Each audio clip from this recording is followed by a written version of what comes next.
This video familiarizes you with the different sections of GSTR1 in which data has to be furnished. As stated in GSTR1 Return Overview video, the sections can be broadly grouped into two categories. In one category, invoice level details have to be furnished, whereas in the other category, summary level information has to be furnished. The first group has 5 tiles. The first tile summarizes the invoice details furnished in respect of B2B supplies to registered persons.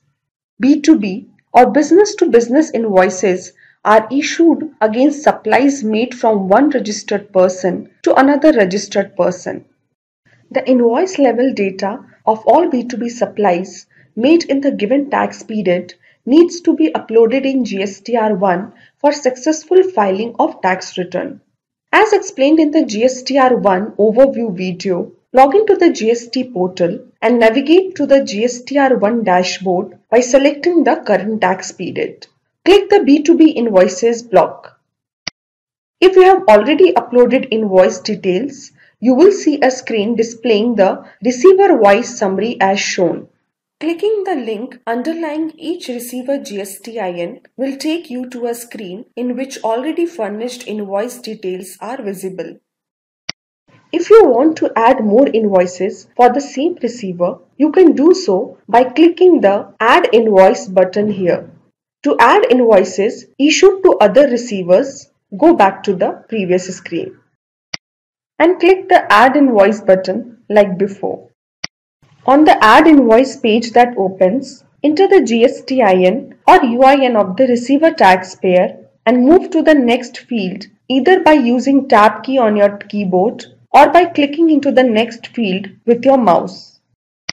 Notice that the receiver name, the default place of supply, and the default supply type fields get auto-populated. The supply type field gets populated based on your place of supply. If the place of supply is not the same as that of the receiver's place of business, you can change it from the POS drop-down list and the supply type will be displayed accordingly. In case of deemed export invoices or invoices for supplies made to SEZ, please check the relevant boxes as applicable. The invoice number should be unique for every GSTIN for each financial year of maximum length 16 characters and alphanumeric with allowable special characters of slash and dash. After that, enter the date of invoice. Please note that the invoice date cannot be a future date or a date prior to the date of registering with GST. Next, enter the total value of the invoice. Select the Supply Attract Reverse Charge checkbox if applicable. Reverse charge is applicable in case you are supplying goods or services that have been notified by the government under the reverse charge mechanism. Select the e-commerce checkbox if the supply was made through an e-commerce portal. Scroll down to enter the taxable value of invoiced items as per the applicable rate of taxes. The rate here denotes the integrated tax rate or combined tax rate of central tax plus a state or union territory tax. On entering the taxable values, system will automatically update the central tax and state or union territory tax fields calculated on the basis of rate and taxable value. Enter the cess value if applicable. If the tax amounts collected in the invoice are different from the calculated values, you should edit the calculated values then. After entering the invoice details, click Save to save the invoice data. Notice the confirmation message and your invoice details under the Uploaded by Taxpayer tab. You may keep adding more invoices by clicking the Add Invoice button in similar manner. If you want to add invoices of a particular receiver, you can use the Add Invoice button available on the receiver's screen as explained earlier. In that case, the receiver's GSTIN, name, default place of supply, and default type of supply fields would be pre-populated.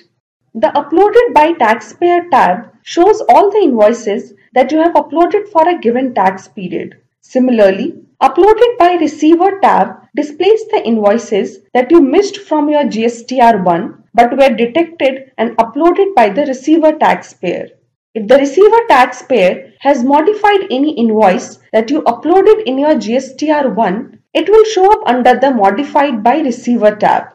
And finally, the Rejected by Receiver tab displays invoices from your GSTR1 that were rejected by the receiver taxpayer. By default, the invoices appear as pending once they are saved and while the system is validating the data. If there are no validation errors, the invoices show as processed and they flow to GSTR2A and GSTR2 of the respective receiver taxpayer. Once done, click the back button to return to your GSTR1 dashboard and add details of supplies to consumers. Similarly, you can enter the invoice details in the B2C large invoices section of all interstate supplies made to unregistered persons where the invoice value is greater than 2,50,000 rupees.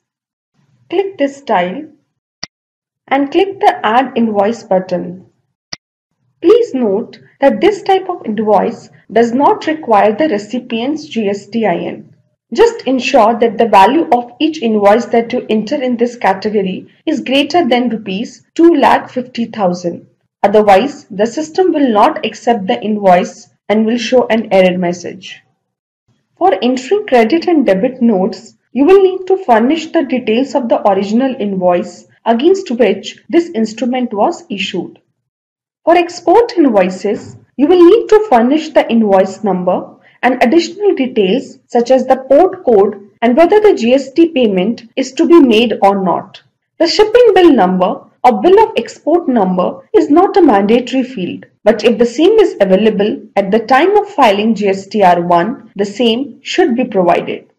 Let's scroll down and move to the next section, GSTR1 Other Details. In the B2C Others category, you can enter the summary details of B2C interstate invoices with value of less than or equal to 2,50,000 rupees for each invoice and issued to unregistered persons. Additionally, this category also includes B2C invoices that were raised against all intrastate supplies irrespective of the invoice amount. However, this category requires summary level information to be furnished, such as details as per place of supply, and tax rates have to be entered, which includes supplies made via e-commerce portals as well. GST has provisions for declaring nil-rated, non-GST and other exempt supplies. Nil-rated are those supplies for which the tax rate has been notified as nil. Non-GST are those supplies on which the tax is not levied under the GST Act, such as for supply of wine, beer, land, etc.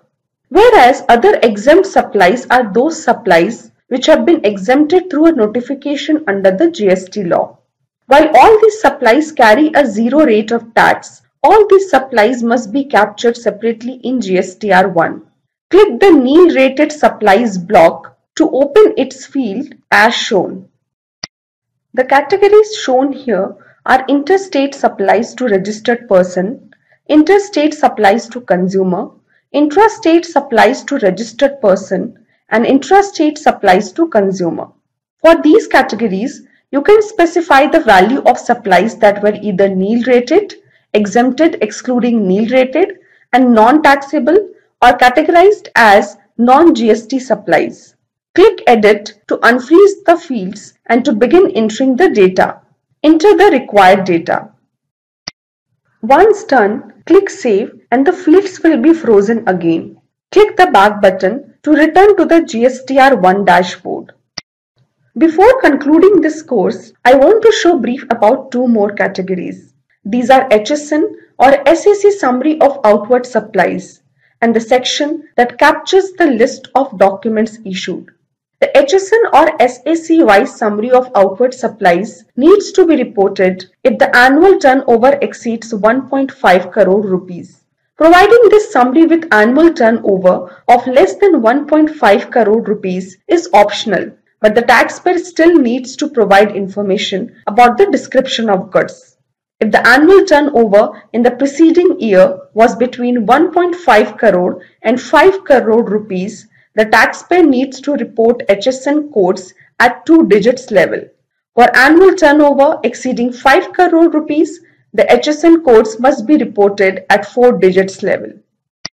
Next, the Documents Issued section has 12 subsections in which you need to declare the invoice series and provide details of multiple series as applicable.